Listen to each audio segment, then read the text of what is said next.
Assalamualaikum warahmatullahi wabarakatuh. Waalaikumsalam warahmatullahi wabarakatuh. Ya, saat ini saya bersama dengan Akil. Syekh Akil. Muhammad Akil. Oke, Akil. Lebih tepat.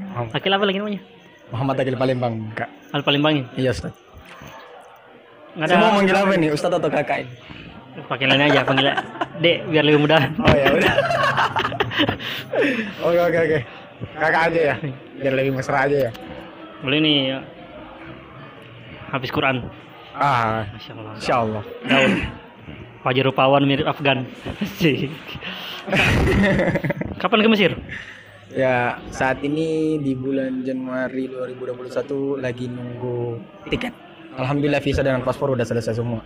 Tapi tiketnya ya tinggal nunggu lagi dari pihak sononya, pihak Azharnya. Harusnya belum berapa? Harusnya bulan Oktober.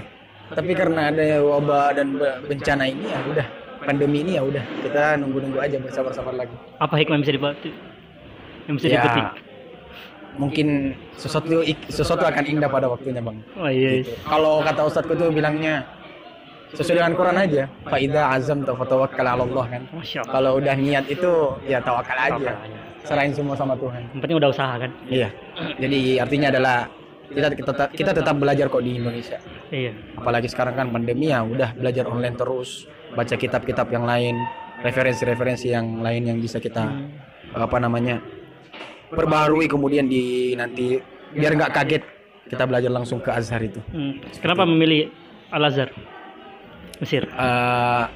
Kenapa nggak Sebenarnya Arab? sih- Gitu, iya, sekalian benar. gitu. Sebenarnya sih ini tuh dari ucapan ini, Bang.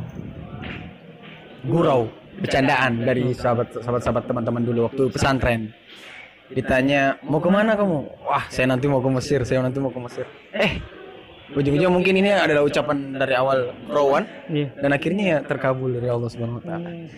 Awalnya saya itu nggak ada sama sekali bisik agama. Saya itu nggak terlalu ke agama-agama banget gitu, nggak ke agama banget. Saya itu dulu anak IPA dan semacamnya, tapi ya adalah keinginan mungkinnya di pas naik aliyah udah mau tamat pesantren, akhirnya masuk ke agama. Gitu, Bang. Gue dari guruan udah jadi ini. Ternyata Hah? tuh Iya. Jadi Ucapan itu benar jadi ya, doa. al-kalamu itu doa. Ucapan itu adalah Doa. doa. Jadi wajar aja kalau misalkan sebuah pembicaraan meskipun hanya bercanda ataupun serius itu bisa jadi malaikat lewat dan Allah mengaminkan. mengijabah gitu ya. Apalagi memang mengucapkan itu orang-orang beriman ya. Tapi di sini kita bisa ngambil hikmah sih, Bang. Orang berdosa aja itu dikabulkan sama Tuhan. Bagaimana dengan orang beriman? Bener kan? Kita ini kan santri dulu kan bandel-bandelnya, ngerokok, bolos, nggak masuk pengajian, bandel-bandel banget lah. Tapi dari kebandelan itu ya Tuhan mengabulkan semua apa yang kita mau, gitu. Kalau menurut saya sebandel-bandelnya santri yang nggak sampai Iya, benar. ini banget ya. Cuman kalau saya sih prinsipnya gini, kalau kita bandel di pesantren ya, yang penting kita nggak merugikan orang lain. Iya. Ya, bandel diri kita sendiri aja, ngefeknya ke diri, tapi ngefeknya ke orang lain itu nggak boleh. Itu berbahaya. Nggak merusak menurut orang. saya. Iya. Misalkan kayak bandelnya pacaran, itu kan ngefeknya ke orang lain. Tapi kalau bandel diri sendiri ya kita aja yang tahu. Iya. Masa bolos, merokok dan semacam itu bandel-bandel biasa aja. Tapi kalau misalkan yang ngefeknya ke orang lain itu berbahaya kalau saya. Gitu. Oke. Kira kayak kalau mau ke Mesir itu karena orang biasanya kan Mesir itu Ya, moderat katanya. pertama sih kalau kita melihat konteks sejarah, min alfi amin bal yazidu wa majduhu. Kata syair itu, Mesir itu terkenal 1000 tahun itu peradaban Islam. Itu terkenal banget. Nggak akan pernah roboh. Kenapa nggak pernah roboh? Karena pemikiran Mesir hebat. Ya mulai dari pemikiran Turosnya, mulai dari pemikiran ulama-ulamanya. Dan hebatnya di sono, orang-orang Mesir itu memang masih menghormati yang namanya ulama. Ulama ini. Nah, jadi pemerintah pun ketika menghukumkan sebuah hukum, memutuskan sebuah hukum itu kembalinya ke Darul Ifta, kepada ulama. Itu hebatnya Mesir. Kalau di sini Di MUI lah. Indonesia MUI ya. MUI lah. Tapi MUI kan nggak ada sama sekali tenaga atau kekuatan gitu. Beda dengan Darul Ifta. Darul Ifta punya kekuatan lebih. Itu yang menjadi dasar. Dan menurut saya itu ketika ditanya penguji apa tujuanmu ke Mesir? Saya jawab ya, kiblatul ibadah lil muslimina Ka'batul musyarrafah. Kalau kiblatnya ibadah itu ya Ka'bah. Iya. Wa kiblatul ulumi fil alam Al Azhar Syarif. Kalau kiblatnya ilmu itu saya kembali ke Azhar. Al-Azhar. Iya, karena memang ya itu tadi, kok bisa loh bertahan 1000 tahun dari dinasti Fatimiyah. Dan ingat moderatnya Azhar. Dan moderatnya Azhar itu dari Syiah menjadi Aswaja. Nah itu sama ini. Nah itu Dinasti menarik. Fatimiyah kan itu. Ya, itu Iya. dinasti Fatimiyah. Syiah kan? Nah, jadi Azhar dulu itu, ini sesuai dengan apa yang pernah saya baca sih. Azhar dulu itu sejarahnya memang Syiah. Syiah kan? Iya. Tapi karena ulama-ulamanya moderat dan memang ya kita juga kalau menurut Pak Quraisy juga pernah bilang sih, orang yang semakin banyak baca itu semakin tahu dia bodohnya itu seperti apa. Artinya adalah mungkin orang-orang Azhar, ulama-ulama Azhar mengetahui akan kebenaran sehingga dia mengubah. Dan sebenarnya pengaruh Azhar kenapa Syiah? Karena pengaruh pemerintah. Kan dinasti Fatimiyah. Dinasti Fatimiyah waktu itu yang Tapi kita juga harus berterima kasih sama iya benar sih. Syiah kan? Iya. Karena dinasti Fatimiyah punya Sebenarnya Syiah itu nggak ada salah sebenarnya. punya inisiatif membuat Iya benar. Itu Untuk loh. Azhar ya, membuat Azhar. Kalau Sunni mungkin kita kalau Sunni itu dinasti Sunni itu Iya. pasti pikirannya bangun masjid. Iya benar. Bangun Benar, apa? benar. Saya paham. Makanya Kyai Said ya. Kyai Said itu bilang gini, seandainya Ahlul Bait itu merancang dan dia ada dalam dunia Islam, membangun Islam ini melalui ilmu, pengetahuan, Islam itu akan bangkit. Tapi kalau Ahlul Bait masuk dalam dunia politik, Islam akan mengalami kemunduran. Dan itu terbukti sekarang. Iya, Bukan? politik. Orang-orang Syiah yang ada di Mesir, Ahlul Bait yang ada di Mesir, para habaib itu, mereka kuat dalam hal ilmu. Tapi nggak apa namanya nggak memikirkan hal yang mengurusi tentang politik dan semacamnya. Politik. Hanya Sehingga perdebatan. maju, Azhar maju. Dan itu kembali tadi Ahlul Bait mengurusi agama melalui ilmu pengetahuan. Seperti itu. Tapi memang kalau dilihat sejarahnya Syiah, kebanyakan memang penemu-penemu itu Iya. dari Syiah. Memang orang Syiah. Memang. Syiah kan? Benar. Yang kita bisa sebut banyak lah bisa kita nih. Tapi ketika dia menjadi mengharumkan nama Islam, orang mengakui itu, oh ini orang Islam, Paham? ya kan? Orang Islam. Satu payung. Iya ya. Tapi ketika misalkan di Indonesia misalkan di ini, dihujat setengah mati, Syiah. Iya. Kesalahan kita ya, orang Islam yang di Indonesia menurut saya adalah kita terlalu fanatik. Terlalu fanatik sehingga kita membenci apa yang tidak sepaham dengan kita. Orang-orang Syiah, karena saya punya kakak kelas di Iran kalau gua Iran. di Irak, pernah belajar di sono.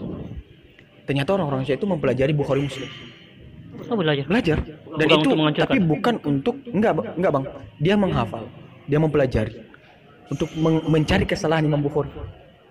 Oke, semacam orang talis gitu. Nah, hebatnya orang Syiah itu. Kok kita nggak seperti itu? Masalah ini masalahnya kita kan. Kita ketika tidak suka dengan sesuatu, itu diblok semua pengetahuan tentang itu kita blok. Contoh tentang komunis, tentang marxisme di Indonesia kan, itu semua diblok, dilarang itu dipelajari. Ya benar. Rasanya kalau kita nggak suka, pelajari. Ya benar. Dan kita Dari harus tahu cari apa tahu ya? kelemahannya apa kalau misalkan Iya. kita nggak suka kan. Oke. Iya. Bukannya malah diblok gitu. Pengetahuan itu diblok. Rasa ingin tahu manusia juga kan, Iya benar. semakin ingin tahu Benar, apa benar. siapa kenapa di ini. Akhirnya ya semakin banyak diam-diam mempelajari itu juga. Iya.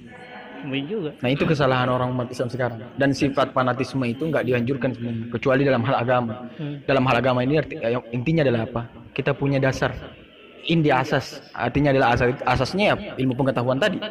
Gitu tadi. Misalkan nih, kadang misalkan dalam satu organisasi ke organisasi lain, kadang kita benci kepada organisasi, aku nggak sepaham dengan organisasi ini. Kenapa sih kita nggak menerima dia? Iya. Atau kenapa sih kita nggak pengen kita berbaur dengan mereka dan kemudian bisa jadi dia menerima kebenaran terhadap kita. Itu seperti itu. Nah itu yang terjadi dan itu adalah bagian daripada penyakit masyarakat sosialisme masyarakat itu yang terjadi. Dan gara-gara sifat fanatisme itu, kata Habib Ali Zainal Abidin bin Abdurrahman Al-Jufri, sikap fanatisme manusia itu satu, bisa menimbulkan kebencian di antara sesama. Itu pasti itu. Iya. Tapi gini, ada saya fenomena yang di masyarakat. Iya. kita benci orang yang fanatik. Iya. Tapi di sisi lain kita ikut fanatik dengan kebencian itu. Misalkan kita benci misal Ya, tanda kutip. HTI gitu. Orang benci HTI karena HTI apa? Fanatik. FPI fanatik. Tapi mereka artinya kita fanatik juga dari dalam hal dengan kebebasan atau toleransi versi kita gitu. Sebenarnya yang membedakan kita antara dengan orang-orang yang di sebelah misalkan, saya ini nggak sepaham juga, agak nggak sepaham sih, adalah teori amar ma'ruf nahi munkar. Oke. Itu doang sih. Kalau dia berpatokan dengan man ra'a minkum munkar, ginilah, banyak amalan yang bisa kita lakukan. Bagaimana cara kita menarik mereka? Saya itu selalu bilang, kalau kita ingin mencari kebenaran, bukan dengan sistem debat, bukan sistem kita mujadalah, nggak perlu. Kalau kita punya orang non muslim, misalkan kita punya teman dan dia ingin mengenal agama dan kebenaran tentang agama Islam, cuma satu kuncinya. Kalau saya kenalkan Nabi Muhammad, selesai. Itu bagi saya. Dan itu teori amar ma'ruf nahi munkar. Dan itu sesuai dengan penggalan syairnya Imam Abu Sa'id Al-Busiri. Wa man huwal ayatul kubra li mu'tabirin wa man huwa ni'matul 'uzma li muqtanim. Bahwa Rasulullah itu adalah tanda yang paling terbesar bagi orang yang mencari kebenaran. Jadi apa nih? Kita nggak usah menampilkan dalil, tapi tampilkan teladan. Makanya konsep wasatiyah itu ada di dalam dunia Islam, itu memang benar-benar itu. Dan itu sesuai banget dalam kehidupan. Wa kadzalika ja'alnakum ummatan wasata. Wasata di situ kan bedanya, kalau wastun tengah tapi nggak persis di tengah kan? Iya, nggak pas. Dalam segi bahasa. Tapi kalau wasata itu tengah-tengah. Pas banget. Pas banget tengah-tengah. Nggak ada kecondong sini. Nggak bisa ke kiri dan ke kanan. Tapi di satu sisi bukan berarti menutup pemikiran kita untuk mengetahui dunia luar. Misalkan kayak imperialisme barat, pemikiran agama. Artinya kita boleh saja mempelajari mereka. Bagaimana mereka bisa menguasai dunia sampai saat ini. Iya. Itu kita bisa kuasai, tapi melalui praktek-praktek ilmu agama yang kita tahu. Artinya ketika kita mempelajari imperialisme barat, kita harus ada dulu dasar ilmu agama. Sehingga kita mengambil ilmunya barat, kemudian kita membangun dunia agama Islam itu melalui imperialisme barat.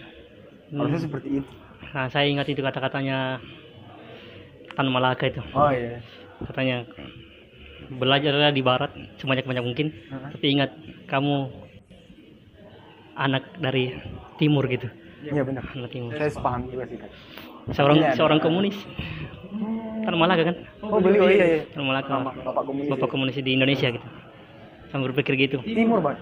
Timur katanya. Belajar ambil ilmunya dari barat, tapi ingat kamu jadi diri kamu atau timur. Sama di Azhar Bang. Azhar itu nggak mengekang orang untuk mencari harus kamu ini Syafi'i, harus kamu ini Maliki, enggak. Azhar dunia luas.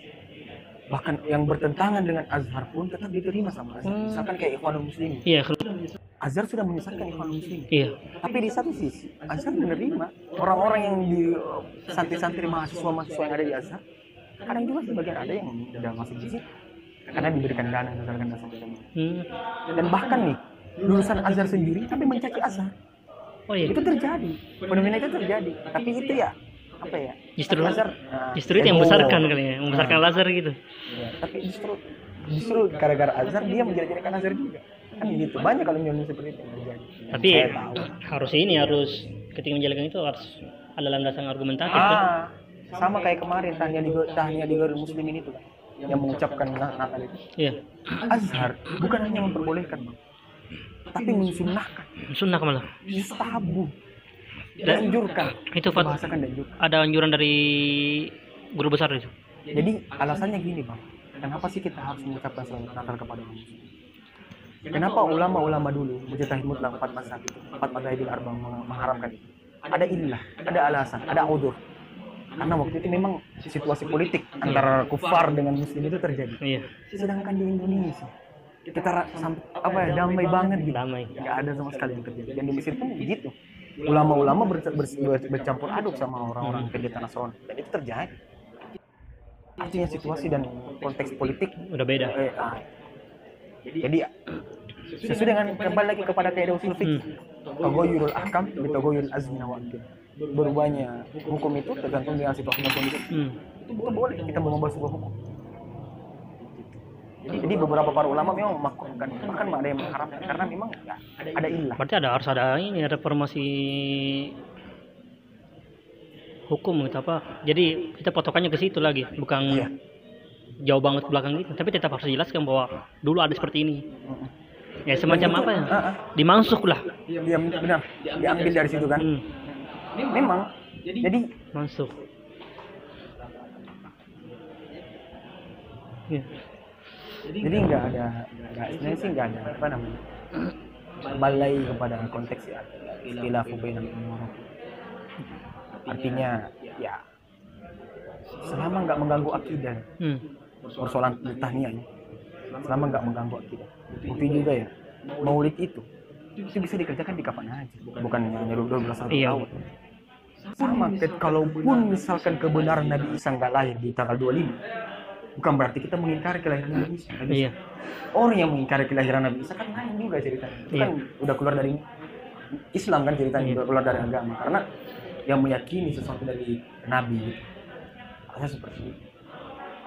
Ya itulah konteks yang namanya apa ya, perbedaan pendapat yang terjadi. Memang untuk pemahaman seperti ini kan, kalau kita tahu apanya, Bang? Kita bisa berpikir semoderat ini kan karena kita tahu kan. Tapi apakah orang awam tadi, semua orang seperti kita kan nggak? Kalau saya mengambil kesimpulan gini, Bang. Kalau tidak ada pengaruhnya untuk kita untuk mengucapkan selamat Natal, nggak usah ucapkan. Saya pernah juga itu ngobrol sama orang. Kalau mau ucapkan itu, lihat dulu posisimu. Kalau kamu posisimu sebagai pejabat, kamu harus ucapkan itu. Iya, betul. Harus. Ya kan? Karena kan bukan untuk satu golongan. Iya benar. Tapi ketika kamu misalkan bukan siapa-siapa, nggak memberikan efek juga kan? Iya, maksudnya ya nggak usah gitu, nggak usah heboh-heboh gitu, memancing. Kayak saya nih nggak punya teman orang Muslim, ya saya nggak akan mengucapkan. Ngapain juga karena saya nggak. Iya. Gitu. Kalau saya seperti itu. Ini adalah selama, dan kadang juga saya berpegang sama guru saya. Artinya dalam kehati-hatian menentukan sebuah hukum itu perlu. Jadi hati-hati dalam menentukan sebuah hukum. Ya kalau nggak ada sama sekali untungnya sama Anda, yang nggak usah. Apa ini cari-cari apa? Orang kan juga banyak yang ini macam-macam keributan. Ya. Apalagi semakin orang nggak suka itu semakin dia lakuin gitu. Tapi sebenarnya sih persoalan bahwa toleransi itu orang selama ini salah kaprah. Kenapa saya katakan salah kaprah? Lakum dinukum waliyadin itu bukan saling menghargai, tapi tidak mengurusi agama orang lain. Gitu. Iya, berarti bukan tanda kutip ya. Kita masuk ke sana. Nah, sebenarnya gini, kita boleh membantu agama dalam urusan eksternal. Adapun dalam urusan internal itu enggak bisa. Apalagi persoalan ibadah itu enggak bisa. Apalagi ya, meskipun ada orang mengatakan itu adalah syiar dan sebagainya, ya oke lah, tapi kan di satu sisi ya enggak boleh. Memang gitu aturannya. Berarti memang ada garis-garis yang kita harus tarik gitu, garis sosial misalkan. Kita mandang ke situ. Misalkan kan dulu kita kalau dengar pasar itu gongsi pacai, Bang. Kita kan dapat amplop biasanya. Iya. Kalau gongsi pacainya, amplopnya kita ambil nggak ada masalah. Tapi kalau untuk ikut dalam hal peribadahan, ikut tepuk tangan lah, apalah misalnya, itu nggak bisa nggak bisa dipungkiri. Saya kalau misalkan orang nggak tahu gitu, taunya itu bagian dari budaya adat gitu. Akidah itu marah. Ya, kalau akidah kan pembahasan ke dalam kan, ke depan kan. Tapi misalkan dia nggak tahu kalau itu persoalan akidah. Itu kan dalam zubat kan ada kan. Wa kullu man bi ghairi ilmin yu'mal a'maluhu mardudatun. Dalam segala perbuatan itu kalau udah ada ilmunya, kalau nggak ada ilmunya itu tertolak. Ya, bisa jadi mungkin tertolak. Berarti dia nggak dapat hukum kan? Nggak dapat hukum, nggak dikenain hukum. Karena nggak tahu. Iya, dalam hal status ini. Karena memang seperti hukum. Misalkan Anda seolah nggak paham ilmunya, baca terserah apa aja, nggak pernah belajar, ya mardudah. Kecuali dia menolak untuk belajar. Nah, itu yang salah juga. dia udah dikasih tahu gini tapi dia tolak. Tapi sih bagi saya sih bang, kurang lengkap apa media sosial ini? Iya sebenarnya kalau mau cari tahu.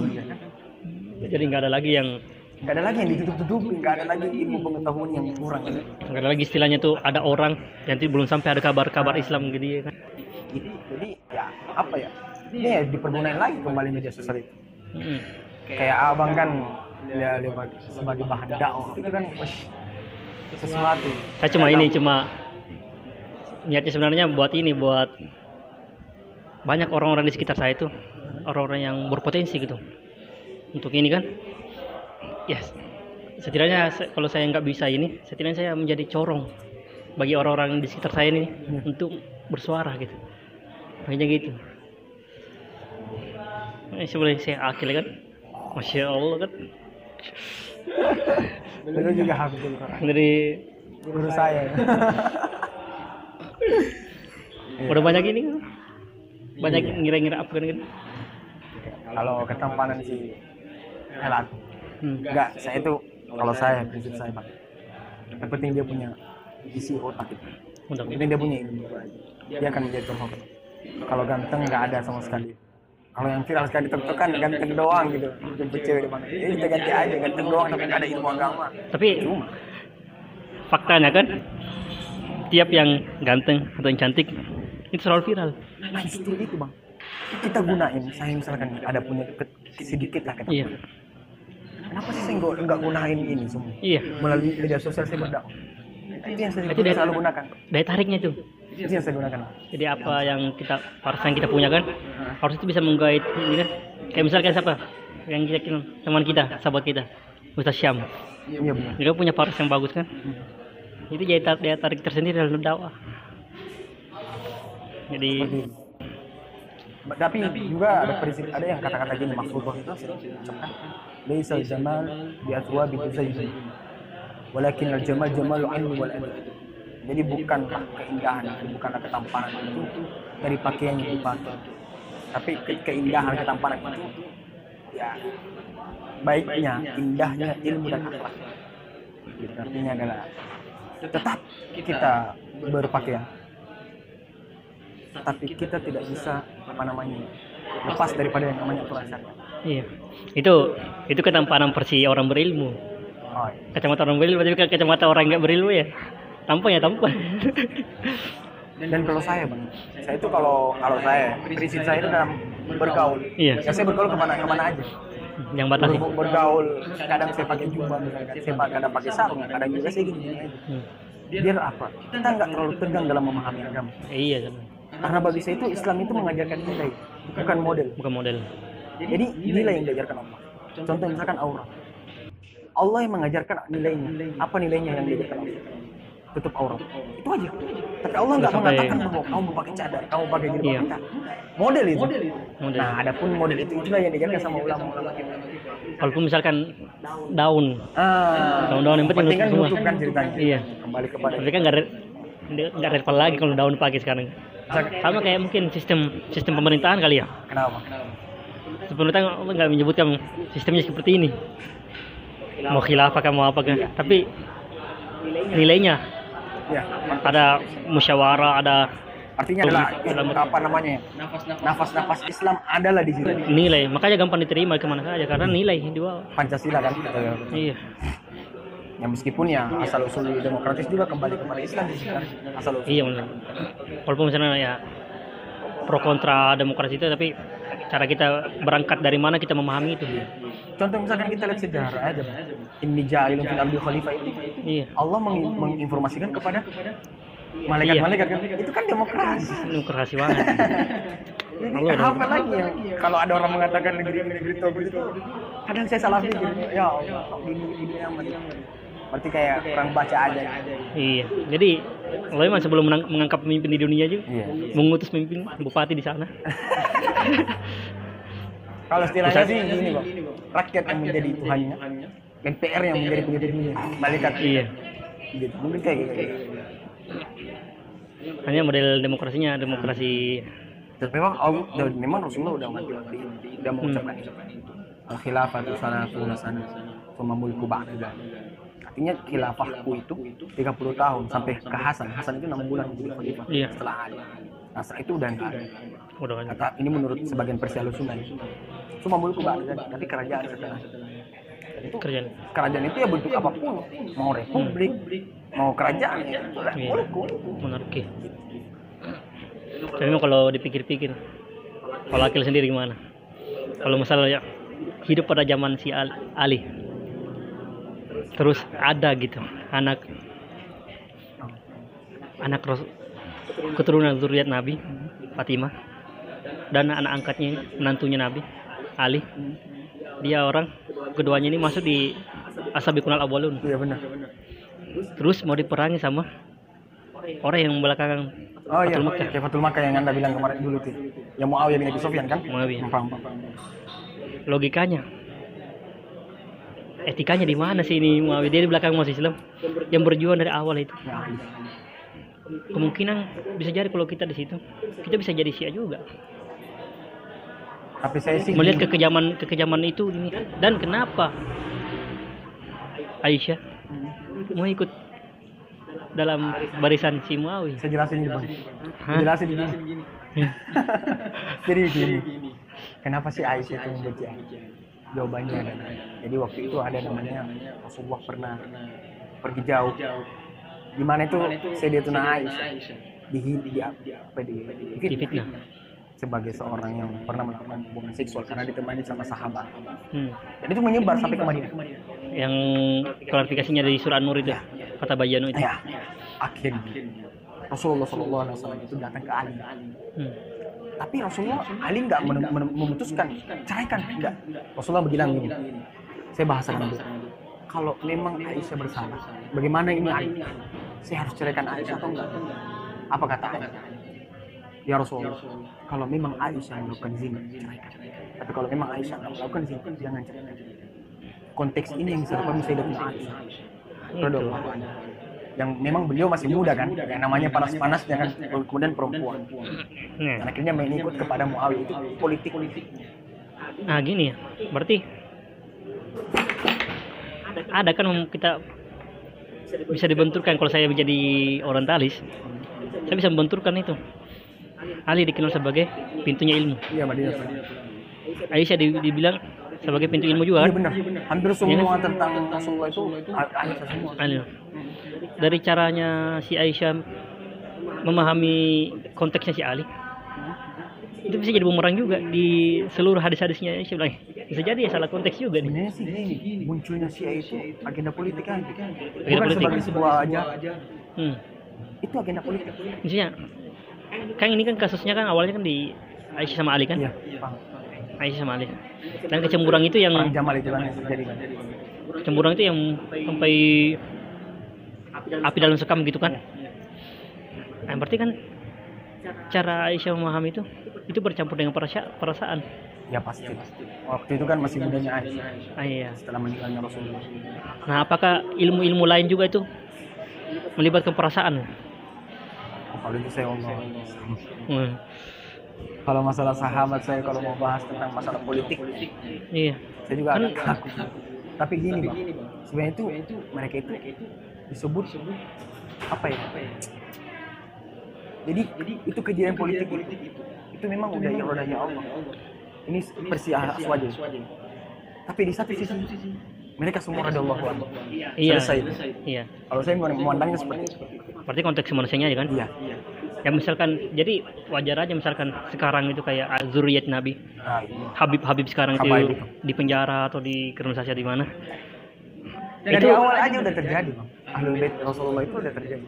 Yang dimana pertama Ali dibunuh kan? Dan semuanya masih hidup, sahabat-sahabat Hasan juga dibunuh, Husain juga dibunuh. Itu yang orang-orang yang bertemu dengan Rasulullah semua kan? Iya. Ahlul Baitnya Rasulullah itu sudah dibunuh semua. Dan makanya itu terakhir yang versi Alawiyin, Bani Alawi, itu disebut namanya Al-Muhajir Ahmad bin Aisyah. Beliau itu dari Baghdad pindah ke negeri Hadramaut. Tujuannya apa? Untuk menyelamatkan keturunannya. Kalau saya tetap di Baghdad, saya akan mati, dibunuh. Dari Hasan apa Husain? Dulu dari Husain. Husain. Berarti dari Hasan udah putus? Enggak, masih ada sampai sekarang juga masih ada. Oh, Hasan. Jadi hebatnya Habaib ya Bang. Kita bahas Habaib. hebatnya Habib itu Rasulullah itu mewariskan dua, Hasan, Husain.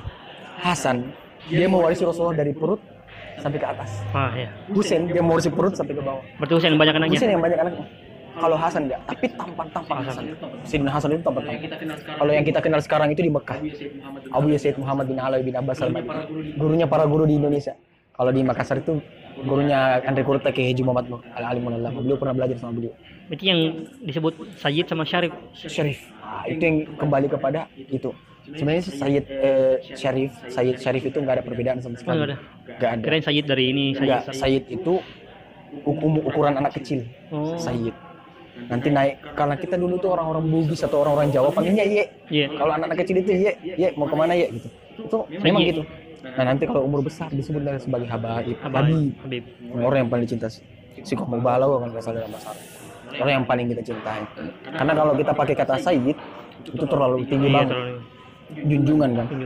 Enaknya Habib. Karena Habib itu ya orang yang kita cintai banget. Dan memang mencintai Ahlul Bait itu kewajiban. Man mata ala hubbi ali Muhammadin famata syahidan. Ya dia siapa yang mati dalam keadaan cinta kepada Ahlul Bait yang syahid. Kan lama ini di masanya Muawiyah. Sampai Bani Abbasiyah kan? Sampai Bani Umayyah, Bani Abbasiyah kan? Itu zuriat Nabi itu tersembunyi. Jadi kenapa sih dulu tuh? Jadi pertama gini Bang, tidak ada ulama hadis itu zuriat Nabi. Iya. Kalau kita melihat sejarahnya, Abu Hurairah sampai ke Imam Bukhari. Iya. Imam Bukhari kan orang Kazakhstan kan, Rusia kalau nggak salah. Nah, semuanya orang-orang bukan orang Arab, orang Ajam semua.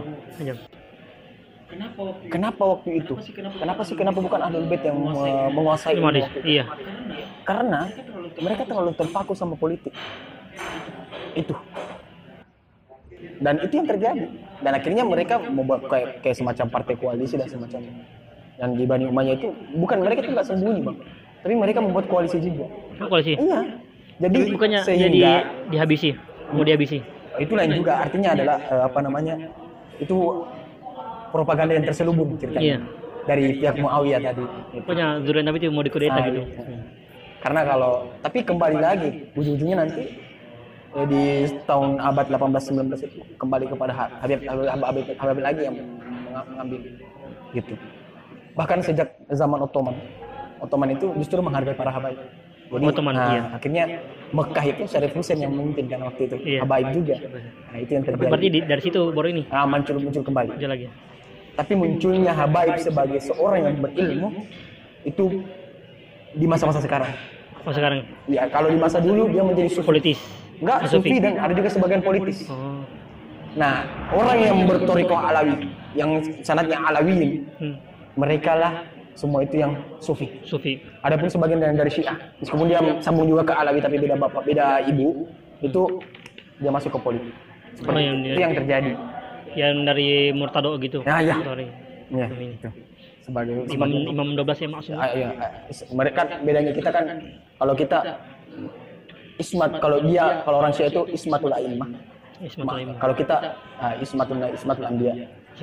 Rasul gitu. Kemaksuman, keterjagaan. Kalau mereka Syiah berbeda. Tapi di satu sisi sebenarnya orang Syiah itu nggak ada ini.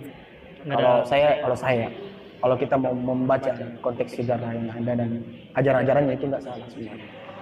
Saya benar katakan itu nggak salah. Contoh misalkan kurang sunnah apa orang Syiah?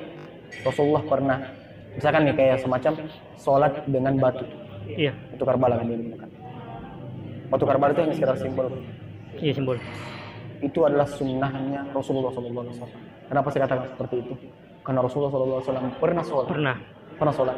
Di mana pada waktu itu ada tumpukan pasir. Rasulullah nggak menurunkan burdahnya, nggak menurunkan selempangnya turun ke atas. Langsung. Tapi beliau langsung mengambil pasir itu dari bawah ke atas dibalikan gini, kemudian sholat di pagi sujud.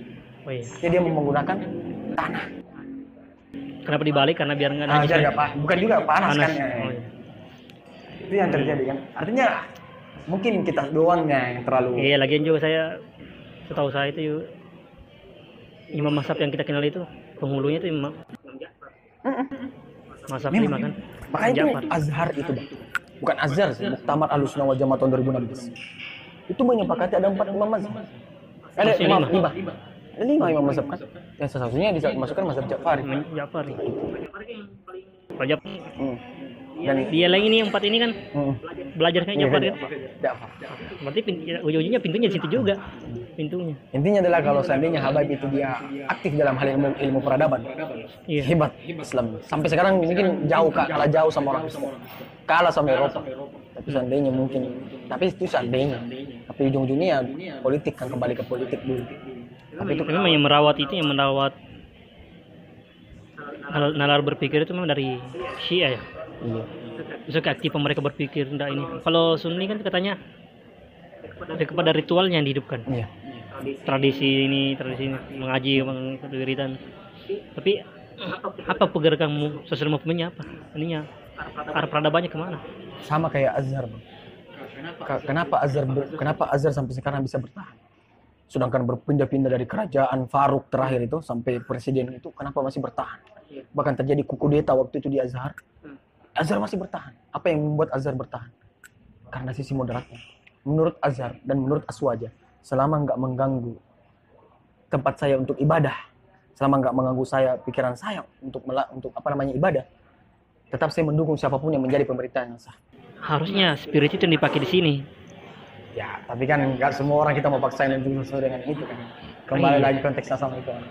Dan Iran hebat dalam hal ilmu pengetahuan itu, orang Iran itu hebat. Nggak bisa diragukan itu orangnya. Salah satunya negara yang paling nggak takut sama Amerika itu Iran. Dan negara yang paling besar mendukung Palestina, kemerdekaan Palestina. Iya. Berarti spirit itu hidup dari kalangan Syiah kan? Dan memang dari dulu memang terbukti memang orang-orang Syiah. Iya. Jadi tapi bukan berarti saya orang Syiah, Bang. Nanti takutnya netizen bukan kita saya adalah orang Syiah. Tadi kan kita udah bahas kan. Kalau kita mau tahu ya kita harus tahu dulu. Oh, karena bahas kan. Bahas. Tergantung ini. Itulah. Jadi apa ya? Atau jangan-jangan apa? Pengetahuan yang kita dapat tentang Sunni itu di Indonesia tuh itu di monopoli udah. Dari Jadi, Syiah kita didoktrin untuk benci Syiah memang. Sama kita didoktrin untuk benci komunis di Indonesia. Bisa jadi ada sejarah masa lalu yang terjadi. Bisa jadi. Aswaja tidak terlalu nggak terlalu bercampur sama hal yang positif. Politik. Sedangkan Syiah waktu itu besar-besaran politiknya. Karena memang menurut Ahlul Bait itu wajib kita menjadi pemimpin karena kakek-kakek kita adalah pemimpin, khalifah. Maka kenapa kita nggak menjadi khalifah? Itu yang terjadi. Ya seperti itu. Dan tapi kan memang gini, Pak. Sejarah kan ditulis sama pemenang. Ya benar. Mu'tazilah Syiah dipinggirkan semua, kerja Muawiyah bangkit. Itu menuliskan sejarah kitab-kitab tuh Muawiyah gitu loh. Yang mengkomodir itu ilmu-ilmu itu setelah kitab dijadi. Dicek dulu sama kerajaan Muawiyah kan. Paham. Nah, itu bisa di misalkan di Indonesia, misalkan ada salah satu pemimpin kita kan, misalkan dia menyuruh menuliskan buku ini tentang sejarahnya ini, tapi sejarahnya dia negatif. Ini yang positif. Ini gitu. Akhirnya pembentukan mindset kepada seluruh bertahun-tahun kita dicocokin bahwa ini yang salah, ini yang benar. Kalaupun misalkan ada yang terjadi pada Aswaji dan ada yang terjadi pada Syiah, itu kalau menurut saya adalah oknum. Karena ajaran utamanya itu kembali kepada Nabi Muhammad. Iya. Ya pasti semua itu gitu. Kalau saya artinya adalah. Berarti mestinya harusnya kita bukan berarti menyalahkan ini menyalahkan itu. Harusnya kita yang sekarang itu harusnya bisa menerima Syiah gitu. Sebagai sebuah pemahaman, sebuah gerakan dalam tapi sangat sulit sekarang. Sulit sekali. Sulit karena untuk mengubah mindset orang itu di Indonesia. Karena udah ratusan tahun di apalagi pernah terjadi Sampang, di Bangil dan semacamnya itu terjadi. Itu kan oknum. Ya oknum. Enggak semua Syiah. Tapi kan di media sosial juga terjadi debat antara Sunni dengan Syiah itu kan. Bagi saya sama-sama Islam dan Aswaja juga meyakini kalau Aswaja meyakini wahum ahlul kiblat, selama dia menghadap ke kiblat dia adalah orang Islam. Ya itu pertanyaannya, kita toleran dengan berbagai hal. Tapi teman-teman kita yang Syiah kenapa nggak ditoleran? Dia bersyahadat sama-sama bersyahadat. Dia sholat sama-sama sholat. Kenapa? Tapi yang bikin gue takjub bang, dendam itu harus diwariskan? Enggak, sebenarnya sih ini mindset, kembali kepada mindset orang-orang kan. Iya. Ya mungkin karena melihat di media sosial dan melihat di internet dan semacam, sehingga oh seperti ini orang Syiah mau mukul itu kan. Berarti ada yang ngurisin kan? Ya, Harusnya kan harusnya di angkatan kita itu tidak mengenal itu loh. Tidak mengenal masalah itu. Tapi ketika ada penemuan-penemuan, siapa menemukan ini? Siapa menemukan ini? Ilmu Islam itu diakui bahwa orang Islam hebat. Paling nggak tahu latar belakangnya siapa. Syiah kan. Kita mengagumi Nurul karyanya, mengagumi ini semua.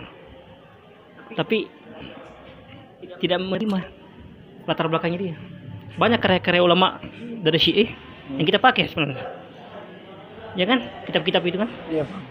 Apalagi kitab Burda apa segala macam itu. Iya. Dia juga kan Maulid kan juga asal usulnya kan. Iya. Kita pakai kita ini tapi sulit kita menerima. Kalau saya gini bang, kita ngambil apa yang baik dari Syiah. Cintanya sama Ahlul Bait. Kita harus lebih daripada mereka. Iya. Dan kalau ketika kita mencintai dan membicarakan Ahlul Bait, bukan berarti kita menjadi orang bagian daripada mereka. Iya. Karena memang ajaran aswanya seperti itu. Ajaran itu. Ya, cinta kepada Ahlul Bait itu wajib. Nah sekarang, kalau itu kan masalah politiknya dulu kan. Kalau sekarang, apa yang membuat kita sulit menerima Syiah? Kalau dulu kan memang kan, oke lah dulu, biarlah yang dulu. Kalau kita generasi baru ini, generasi milenial ini, apa yang menghalangi kita untuk menerima Syiah? Di bagian apa? Di poin apa itu? Iya. Ya kan semangatnya kan, spiritnya kita mau ikut. Ada kalau ada baik-baik kita ambil, yang buruk-buruk kita buang kan. Tapi seburuk apa kira-kira sehingga kita harus menolak dia gitu? Akidahnya kan. Tapi kan kalau akidah kan, Iya. bukti kita toleran dengan akidah yang lain kan. Iya benar. Ini kita hanya perbedaannya di masalah si Ali ke pada zaman itu doang. Selebihnya itu masih diterima semua kan. Aisyah, Ali. Berat memang. Berat sekali nih. Saya mau jawab, cuman aku nanti dihujat sama netizen ini. Enggak ada. Apa? Politik loh bro. Gila. Iya. Iya benar sih, apa yang menyebabkan? Ada yang merawat itu. Itu memang terwarisi. Terwarisi otomatis. Artinya adalah ya, jangan ikuti si ada. Kita doktrin saya waktu masih di Makassar, tinggal di Makassar. Dicocokin terus. Satu Syiah, tapi tanpa saya tahu apa kesalahannya. Seberapa parah dia? Pernah, Pak? Hah? Pernah. Saya dicocokin bilang, jangan ikutin Syiah, jangan ini. Syiah itu bahaya, Syiah ini. Itu sesat. Tapi saya pernah dapat pengetahuan gitu tentang sebenarnya apa tuh Syiah. Pas kesini saya pelajari Syiah. Syiah itu adalah barisan-barisan fanatiknya Ali. Iya. Yang kecewa dengan situasi politik waktu itu kan. Saya langsung ini, imajinasi saya kan langsung liar, traveling langsung ke pikiran saya kan. Ya. Saya langsung kembali ke masa itu. Andai kan saya ada pada masa itu, mungkin saya bawa pada barisan yang fanatik itu. Karena kenapa? Ke Ali. Ali dekat dengan Rasul, berjuang sama-sama dari awal. Banyak hadis tentang menjelaskan tentang Kota mana Ali? Ya. Tiba-tiba ada. Untuk Maula wa Ali Maula kan. Waktu itu ada sahabat itu melapor, Ali menjadi pemimpin, melapor kepada Rasulullah. Ali kok pemimpinannya seperti ini, gini. Salah dalam perang di Yaman. Iya. Akhirnya apa kata Rasulullah? Kuntu Maula wa Ali Maula, fa Ali Maula. Saya adalah pemimpinmu, so Ali juga pemimpinmu. Iya. Saking keras kan? Saking ini fanatiknya kan. Sayyidina Ali bin Abi Thalib. Ali aja yang mengorbankan dirinya tuh gantiin Rasulullah. Iya. Ali. Anak angkatnya, keluarganya. Sepupu sendiri, Pak. Jadi menantu lagi kan? Tapi ini kenapa tiba-tiba langsung sedih juga sebenarnya kan? Orang yang Fathul Makkah ditaklukkan terakhir itu pun tanpa ada keimanan kan ceritanya kan. Iya, paksaan dulu kan. Paksa. Taklukkan ditaklukkan. Paksa. Tiba-tiba mengambil Ali Jadi, ini khalifah kan. dan menghasut ini untuk ikut bersekutu untuk Iya. yang kayak memang kudeta kan? Iya. Yang sah itu kan Ali kan? Ya, itu kan terjadi tahkim kan, peristiwa tahkim. Tahkim. Itu pun dibodoh-bodoh juga, ditipu Ali kan. Gara-gara jenderal terlalu jujur. Iya, Amr bin As ya. Amr bin As sama kembali kepada Muawiyah ya. Iya. Yang satunya Musa al-Asy'ari. Terlalu jujur, akhirnya kan dan begitulah politiknya. Karena kan Amr bin As itu kan tua kan. Iya. Sedangkan Musa al-Asy'ari masih muda, jadi tapi politiknya lebih hebat lah. Iya. Kan. Kalau saya sih juga seperti itu kan. Saya langsung berpikir ke belakang itu. Saya ikut barisan di sini. Ali. Iya. Kalau saya ada waktu itu, nah ngapain ikut sama orang yang belakangan gitu kan? Ini. Tapi kan ya kembali lagi secara akidah kan kita Asy'ariyah. Dan ya mencintai Ahlul Bait tadi kan kewajiban. Bukti orang-orang Madinah cinta Ahlul Bait. Nama di Baghdad yang di Iran itu, iya. Karbala itu kan penamaan dari orang-orang Madinah. Sewaktu Husain diajak ke sana hubungan politik, iya. Malah ditipu kan? Ditipu. Dengan dua kata, Karbala, karbun dengan bala. Artinya adalah isinya Rasul kalau dia pergi bencana. Tapi tetap pergi kan? Ngotot. Udah dilarang kan? Tetap pergi. Dia mau jemput ininya. Karena tadi itu situasi polisi. Jadi gini, yang membuat sebenarnya Husain itu ada. Husain ikut politik. Karena ini sokongan orang-orang belakang. Kalau saya melihat seperti itu. Seandainya mungkin Husain tenang-tenang di Madinah, aman hidupnya. Aman. Tapi kan orang-orang belakang, orang-orang Irak waktu itu datang, orang-orang yang di Karbala itu datang, meminta Husain untuk datang ke sana, ziarah sowan dan semacamnya. Malah ditipu. Itu kan sokongan politik sebenarnya orang-orang belakang. Makanya kemarin kayak Habib Rizik kan, yang kita wanti-wanti itu bukan Habib Rizik nih, orang ini, orang yang di belakangnya. Itu yang menjadi bahaya sekarang. Makanya orang-orang belakangnya yang perlu diperbaiki gitu. Bukan Habib Rizik orang cerdas. Enggak ada. Memang berarti dari hulunya sudah ini murni masalah kemanusiaan, masalah kekuasaan sebenarnya. Tapi emang ada Muawiyah pada waktu itu emang memikirkan tentang kemajuan Islam enggak? Pada saat ingin menjabat sebagai khalifah penguasa. Kalau yang saya baca itu enggak. Artinya adalah Muawiyah itu memang berambisi untuk mengambil. Sebenarnya pemikiran Muawiyah untuk berambisi untuk mengambil itu bukan sejak zaman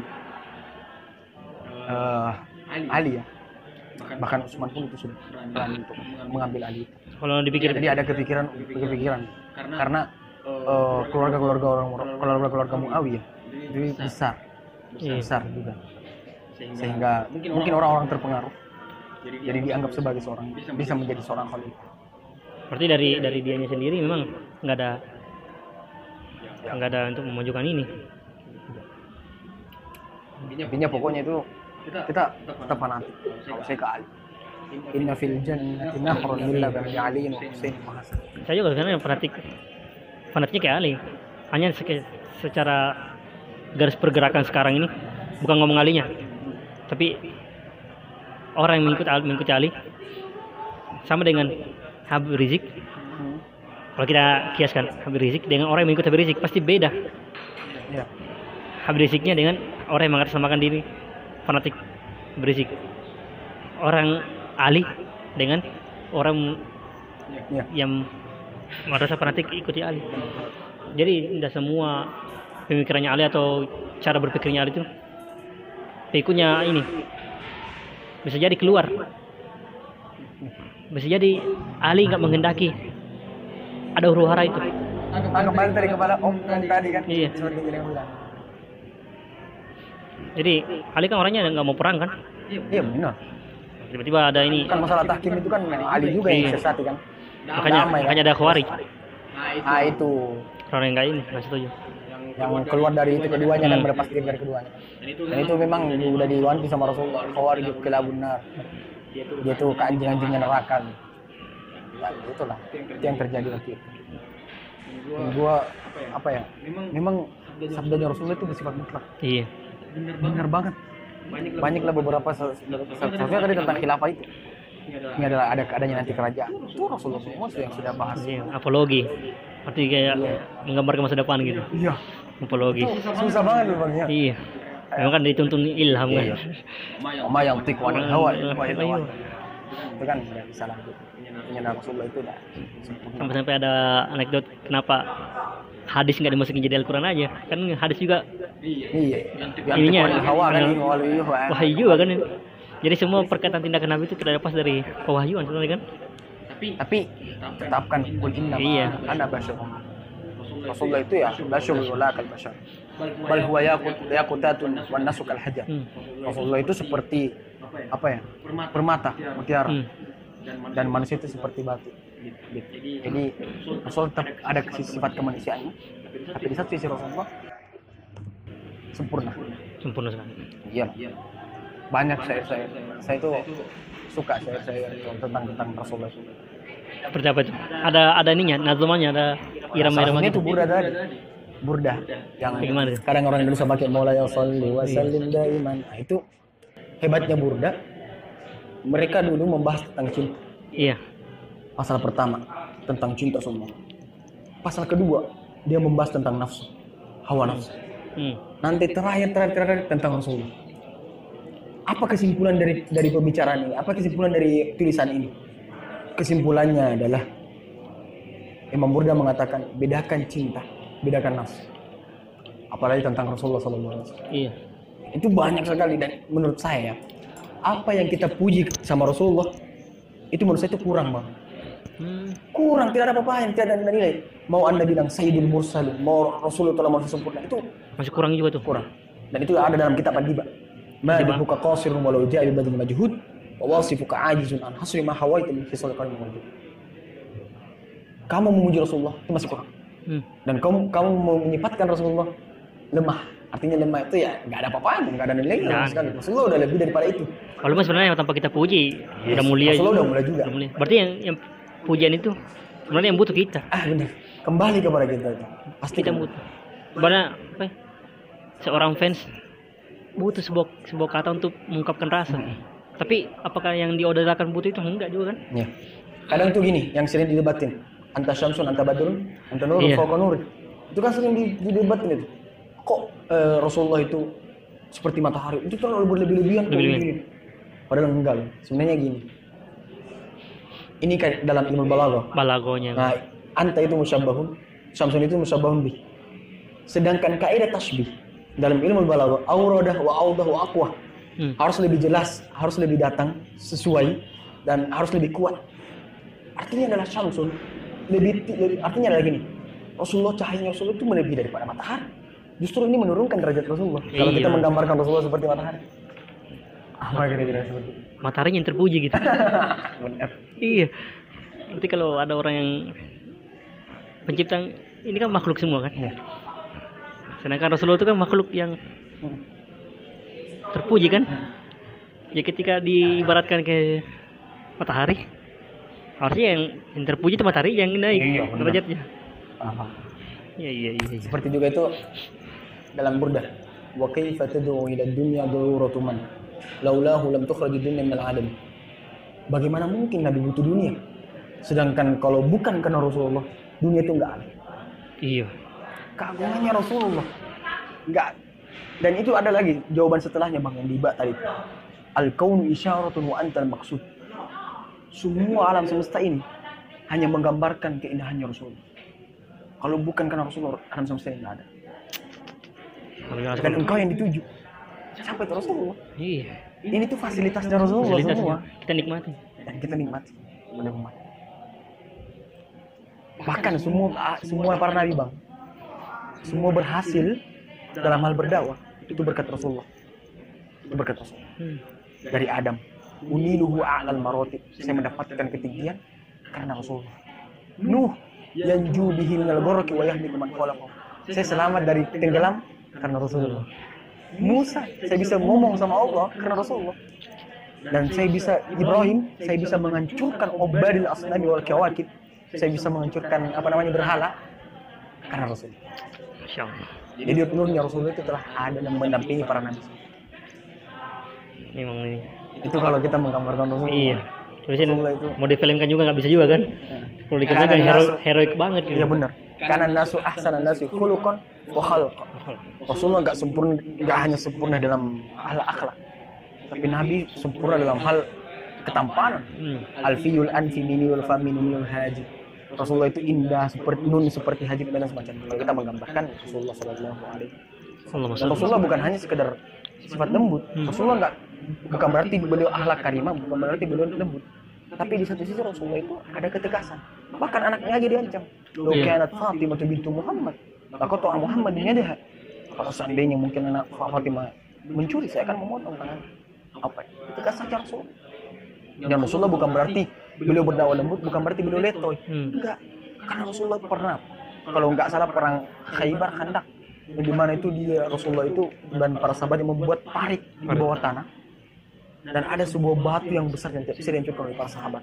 Umar yang paling kuat tidak bisa dihancurkan. Dan Rasulullah SAW datang. Dan beliau membawa yang namanya cakul, mi'wal dalam bahasa Arab, mi'wal dihancurkan 3 kali pukulan. Dan itu dalam keadaan Rasulullah dalam keadaan tidak makan 3 hari. Dan disebutkan dalam Abu Ya mengatakan bagaimana kalau Rasul dalam keadaan sehat. Hal-hal kayak gini sebenarnya yang harus diceritakan kepada anak-anak tentang kemuliaan, keteladanan. Jadi bukan lagi kayak kisah-kisah Avenger gitu kan. Ya, terus kisah-kisah permusuhan. Bahkan itu melebihi daripada Rasulullah. Bahkan Rasulullah melebihi daripada itu kan. Iya. Heroiknya kan? Iyalah. Bukan lagi kayak kisah-kisah yang permusuhan, pertikaian di ini. Kenapa kita mulai dari kita gitu? Kita ceritakan keteladanan, bukan keceritakan tentang pertikaian. Makanya ulama kita membuat maulid. Kalau saya, kita harus membuat itu adalah teori atau metode. Bagaimana Rasulullah kita kenal. Kita kenalkan Rasul. Bukan dalam hal sifat Rasulullah lahir datang kali sekian sampai meninggal sekian. Enggak. Tapi min ajabihi wa min karamatihi wa min mu'jizatihi.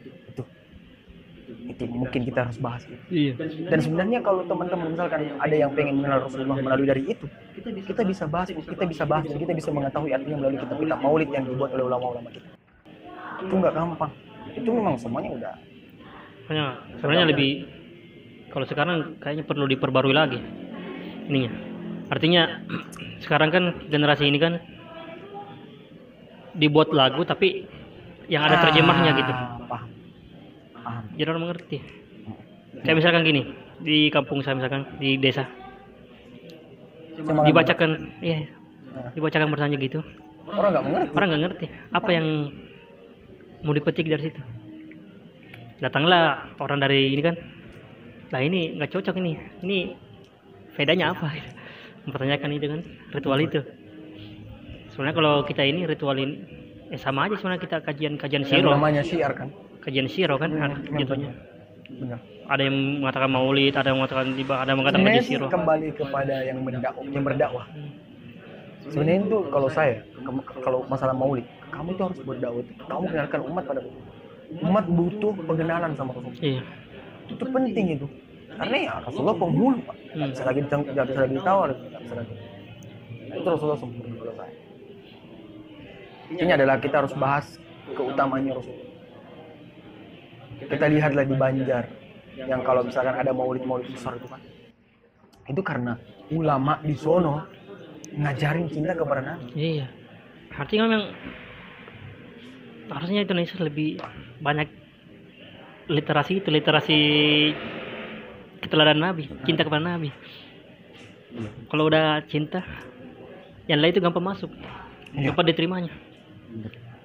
Kalau udah bahas dalam hadis juga ada bang, apa namanya? La yu'minu ahadukum hatta akuna habba ilayya min waladi.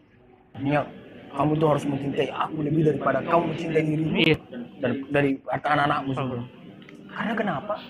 Ya kita kembali lagi kepada hadisnya Nabi bahwa tidak ada lagi yang memberikan syafaat. Nanti ibu bapak kita tuh lepas semua. Jadi kulli imri'in minhum yawma idzin sya'nu yughni kan. Makanya saya kayak Rasulullah yang analaha. Spirit kayak di Kalimantan itu kan. Iya. Habib Tuan Guru Sekumpul. Terus Panjang. Habib Zuhdi. Iya. Itu masyarakatnya kompak gitu ininya.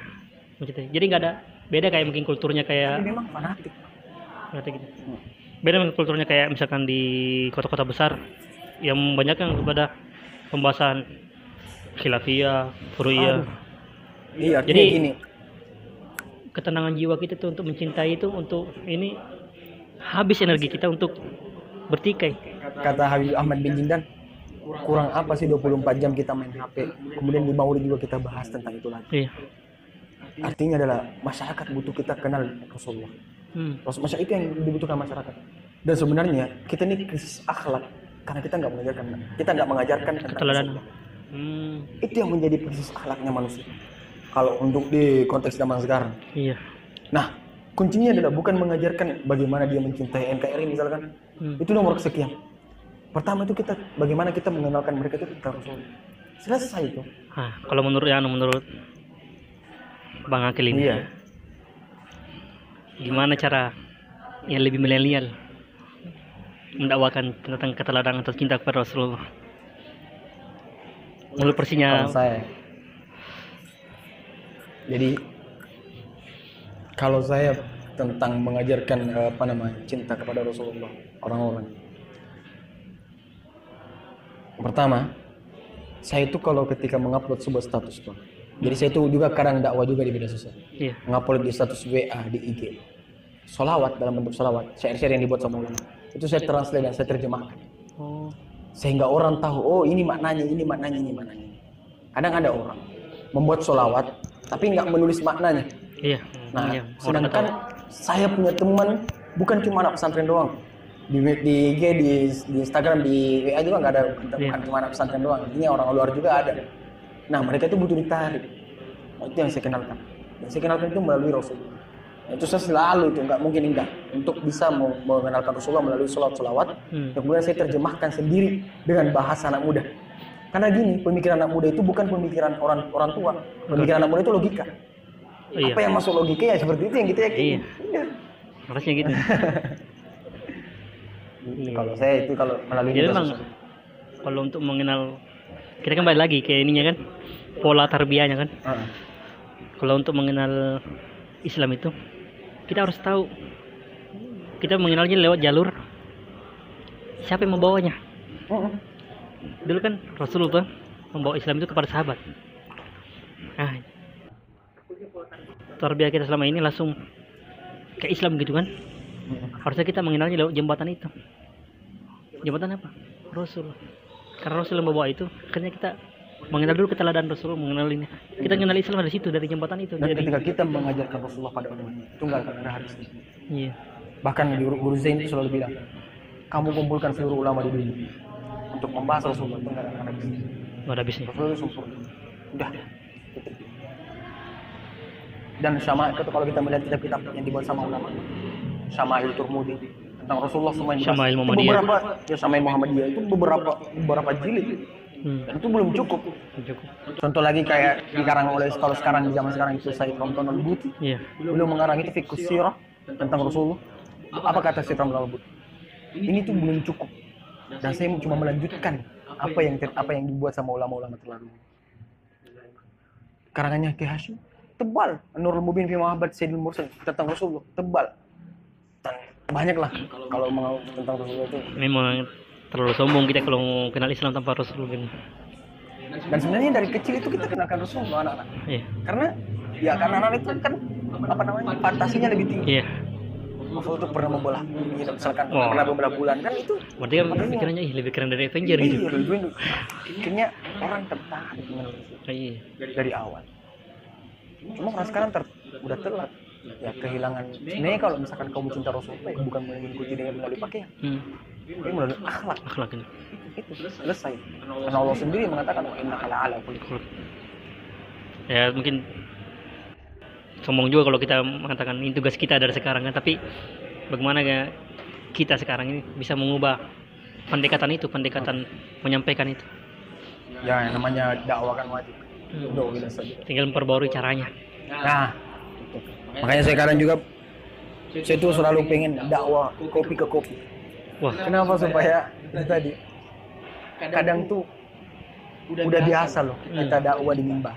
Udah biasa banget. Kita berdakwah di mimbar itu udah biasa. Tapi kalau dakwah di sini tuh nggak gampang. Iya. Nah, tapi orang-orang mereka ini yang di sini itu butuh ditarik mereka. tapi kita mengubah ajaran agama yang mereka anggap sebagai sesuatu yang kejam, sesuatu yang enak. Kayak Dengan candaan, gurau, dengan kopi. Kayak Gus Miftah gitu ya. Gitu. Sehingga orang gampang menerima tentang agama itu. Termasuk gitu. Seperti itu. Nah, itu dakwah kopi dengan kopi. Kalau udah dakwah di mimbar ya biasa aja, orang sudah muslim semua kan. Iya. Keren. Orang mereka loh. Apa? Enggak berkerudung itu. Apa namanya? Dakwah al-qahwah. Dakwah bil qahwah. Dakwah bil qahwah. Dakwah dengan kopi itu benar. Itu harus di Tapi kalau dakwah kalau untuk saya masuk ke tempat diskotik kayaknya belum siap saya. Belum ya. Karena mungkin keimanan kamu terbawa. Iya. Tapi kalau dakwah bil qahwah kan ya masih enak. Iya. Itu saya selalu seliti, Bang. Saya kadang ke warkop kemana-mana. Saya harus menyesuaikan pakaian dengan apa yang terjadi di warkop. Iya. Selama saya nggak buka aurat. Dan di satu sisi saya bercerita sama teman-teman dengan dakwah. Kemasannya santai gitu. Makanya kan kata ada sih kan berdakwah sesuai bahasa kaum kita yang milenial. Dakwahnya milenial. Dan ya itu tadi apa namanya? Dunia itu tuh hiburan. Iya. Nah, bagaimana caranya agama itu kita bungkus dengan hiburan. Dan bercanda-canda apa. Asal kita nggak sampai menghina agama kita sendiri. Iya. Dan itu saya selalu lakukan. Bukan cuma di misalkan di sini dan di beberapa di tempat itu. Saya selalu dakwah dengan kopi. Masya Allah. Bukan cuma media sosial Bang, tapi dengan kafe di mana-mana. Iya. Real juga kan? Nah, lebih enaknya juga kan nyampe. Memang orang-orang. Karena mereka ini kan mereka yang perlu ditarik, mereka yang perlu diubah. Nah, seperti itulah yang terjadi. Dan itu tantangan buat kita semua yang santri. Kewajiban itu bagi santri itu untuk dakwah. Santri memang itu. Kadang tuh gini Bang, gara-gara sifat tawadu, kerendahan hati yang dimiliki sama santri yang kebiasaan dipakai di pesantren, pas tamat itu masih dipakai. Akhirnya nggak ada yang bisa menjadi penanggung jawab gitu. Nah makanya kata Gus Baha, kalau Anda ahli dalam Fathul Mu'in atau Fathul Qorib misalkan salah satu kita, sebutin kamu ahli Fathul Qorib, saya adalah mufassir, saya adalah ahli hadis, saya adalah ahli fikih. Sebutin, jangan takut, karena umat butuh. Dalam dunia marketing memang begitu. Jadi ada pelabelan. Misalkan ini toko anu, ini toko ini. Jadi orang enak datangnya gitu. Kalau tokonya tawadu, nah iya gimana? Mungkin ada yang datang. Makanya saya selalu kalau misalkan kadang kenal dengan orang baru di kafe di mana, saya itu bilang saya anak pesantren. Tapi saya selalu ubah mindsetnya mereka. Bahwa saya anak pesantren, bukan saya lebih jago, saya lebih alim daripada Anda, enggak. Kita sama sebenarnya. Dan selalu bilang gini, curhatannya teman-teman itu, saya ini udah terlanjur kotor. Saya ini sudah terlanjur, nggak usah dah gitu. Tapi saya bilang, janganlah kalau kau anggap seperti itu berarti Tuhan seakan-akan nggak ngampuni kau. Iya. Saya bilang seperti itu. Ya kembali lagi perkataannya Imam Busiri dalam Burda pasal 10. Ya nafsu la taqnati min zallatin adumat innal kaba'ira fil ghufrani kallam.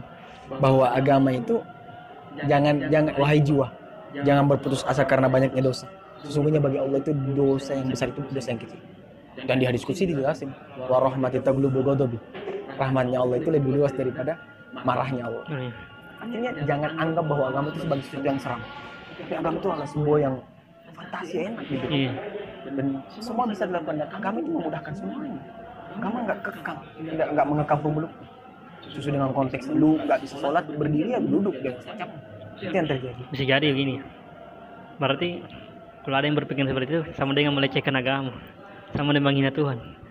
Kalau murkanya Tuhan tuh lebih besar dari rahmatnya. Bukan juga gitu Bang. Soalnya kan mereka kan nggak bisa juga disaranin. Kasian juga orang nggak punya pemahaman agama. Saya hampir mengucap netizen. Penghinaan agama itu seperti itu loh. Ya bukan cuma itu Bang. Sebenarnya itu kencing di tempat ibadah, masjid, cuma sekedar ingin singgah kencing. Pergi nggak sholat itu tuh penistaan. Tapi kan saya itu selalu guyon. Jelas lagi kan secara saya selalu guyon sama teman-teman Bang. Mau kencing dulu, singgah dulu di mana cari masjid. Penistaan agama lu ya. Penistaan kan. Jelas pakai tindakan. Kalau bahasa kasar ngencingin masjid pergi. Tapi kalau kita lihat fungsi masjid itu bukan sekedar makan ibadah, tapi makan ijtimai. Sosial juga. Konteksnya masjid itu ya bukan sebagai ibadah tapi sosial. Tempat rapat dan sebagainya digunakan itu masjid. Makanya sekarang kadang saya itu benci ketika ada orang menggunakan masjid sebagai tempat ibadah, setelah itu tutup, dikunci dan sebagainya. Enggak. 24 jam pasti buka. Dia mengecilkan fungsi masjid. Nah, itu.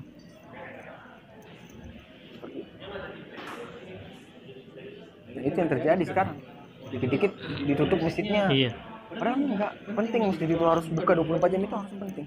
Kenapa? Karena makan legitimah tempat rapat itu di masjid, tempat pengajian di masjid. Dan itu nggak dipakai. Mungkin ini kali, takut kali kalau ada yang kan ada uang gitu kan, celengan, takut hilang kali itu. Nah, itu juga sih yang terjadi sekarang juga ya, uang Takut ditidurin orang. Ya kesalahan, bukan ini kesalahan itu. Kembali kepada ini konteksnya itu, kita kembali kepada konsep Rasulullah. Rasulullah itu ada Baitul Mal namanya. Iya. Ada rumah, ada sebuah tempat yang dimana di situ uang semua disimpan. Dikumpul situ. Nggak bisa diganggu juga sih. Iya. Berarti harusnya yang dikunci itu Baitul Malnya yang dikunci. Iya. Ke masjid. Kasian juga kan ada musafir gitu mau tiduran rebahan ditutup. Nah itu. Padahal gini, sebenarnya kan masjid kalau misalkan digunakan sebagai makan legitimah sosial, orang Kristen pun masih bisa menggunakan itu sebagai tempat istirahat dan makan di luar masjid. Masih bisa. Jadi itu adalah sebagai bentuk bahwa toleransi agama terjadi. Di negara kita. Ya meskipun kadang juga ya masjid juga kita ada dikunci dan itu yang terjadi ya, kesalahan beragama. Berarti memang bukan agamanya yang salah, bukan ininya, tapi cara kita memahami yang berbeda-beda. Mungkin terpengaruh dengan konteks yang memahami ini, konteks lingkungan mereka dan konteks asupan bacaan mereka, akhirnya jadilah mereka berpikir seperti itu, memahami sesuatu seperti itu.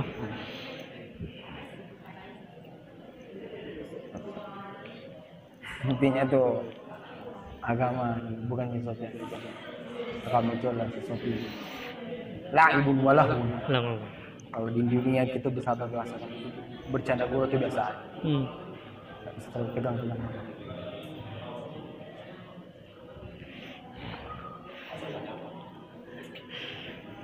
Gitu. Ada iklan dulu. 1 jam ini. Iya. Gimana nih? Stop dulu berarti. Oke. Kita stop dulu. Selalu seru memang kalau bicara sama Syekh Akil. Enggak. Syekh lagi Mesir. Beliau lebih alim sebenarnya tadi. Masya Aku tuh Allah. nggak terlalu. Ini mungkin ada menguasai. banyak apa-apa yang bisa kita petikkan. Kembali lagi ke ini. Artinya adalah apa ya? Hikmahnya adalah gini kalau saya. Jangan bukan karena umur yang menentukan seseorang itu terhormat. Tapi karena Ilmu. pengalaman dan wawasan. Nih. Kalau saya seperti itu. Itu. Ya. Goodbye. Oke, sampai jumpa di part kedua. Oke. Kita istirahat dulu, sholat. Assalamualaikum warahmatullahi wabarakatuh.